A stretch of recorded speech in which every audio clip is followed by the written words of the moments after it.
Oi, gente, tudo bom? Hoje eu estou retornando a fazer a crítica dos livros, né? Que eu tenho feito aqui no canal e também no Instagram. Mas hoje eu quero mostrar para vocês o livro de hoje, que é O Profeta Pródigo, do autor Timothy Keller, acho que pronuncia assim. Mas o que é que eu quero trazer com esse livro, né? Eu primeiro vou falar da capa, que eu achei a capa muito boa. A editora é Vida Nova, a capa, né, bem sangrenta, bem uma mensagem de juízo do profeta Jonas, né? E assim, o autor escolhe esse nome Profeta Pródigo porque ele faz, né, uma referência à parábola do filho pródigo, porque ele acredita que Jonas saiu, né, da presença de Deus, né, do Pai, e também porque ele faz aquela crítica o irmão, ao mesmo tempo que ele saiu, ao mesmo tempo também ele é aquele irmão que ficou com raiva do pai porque foi generoso, porque exerceu a graça dele, né? E esse questionamento também que está tanto no final do livro de Jonas quanto, né, nessa parábola do filho pródigo.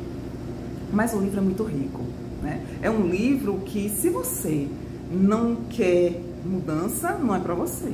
Mas se você quer mudança, é para você. Porque o profeta fala o que a gente precisa ouvir, não o que a gente quer ouvir. Então o livro é para isso, né? Para você que quer mudança. Às vezes você quer mudança para o outro, então você vai ficar querendo, né? Porque a gente precisa mudar a gente.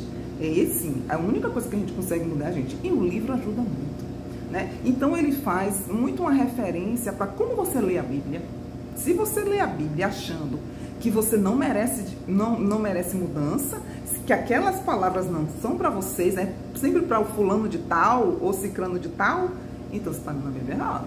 Você está precisando ler esse livro, né? Aqui, ó. Está precisando ler? Então, assim, o profeta, ele fala, a gente sabe muito da desobediência, né? Que foi engolido pelo peixe, e a gente vê muito sobre isso. E ele traz minuciosamente outras questões que a gente passa despercebido quando lê o livro de Jonas. Ele fala da questão do patriotismo de Jonas, que ele estava muito... quando os marinheiros perguntam, né, qual é a ocupação dele, e ele responde que é judeu. Então ele estava muito colocando o patriotismo primeiro do que o que Deus queria para a vida dele. Então, assim, a gente também vê, e aí ele traz a questão da missão da gente, tem muito a ver com a nossa ocupação. E a gente sabe que a nossa missão, antes de qualquer coisa, hoje, é pregar o evangelho, né? E Jonas fugiu disso. Fala muito da questão da graça, né? Da gente entender a graça. E aqui, né, cai por terra aquela questão de você achar que Deus tem os bons e os ruins, porque o povo de Nínive, eles eram, né, assírio, eles eram um povo perverso.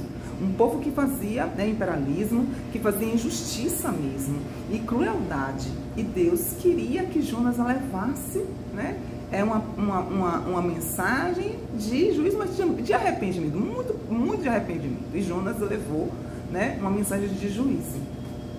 E assim, a autossuficiência, né? Ele fala dessa autossuficiência que Jonas queria, né, não ter a dependência de Deus. Então, ele traz uma questão também muito interessante, que a gente fala muito da idolatria, né?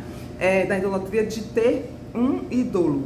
E às vezes a gente tem a nossa idolatria, né? A gente cristão, a gente não tem o ídolo, mas a gente tem a nossa idolatria. E aqui ele fala desse cristão, né? Da autossuficiência, de você querer ter uma carreira, de você querer ter dinheiro. Isso tudo, eu colocar uma pessoa, tudo que a gente coloca, né, no lugar de Deus é um ídolo. Então a gente precisa ver isso, rever isso, e o livro faz a gente pensar sobre isso. É muito interessante. Aí eu também quero trazer para vocês algumas coisas que eu discordei, né, no livro, porque quando a gente lê o livro, não é tudo que o autor fala que a gente vai concordar, né? Aí também, se você lê e também vê se você concorda comigo ou não, né? O capítulo 5, ele traz que Jonas, com os marinheiros, os marinheiros não queriam jogar Jonas no mar, mas a tempestade estava grande, né? E aí ele fala, jogue no mar. E ele fala como se Jonas quisesse salvar aquele povo, né? E ele faz uma referência com o Cristo que salvou o povo. Então eu não concordei com isso porque a Bíblia não fala isso, tá?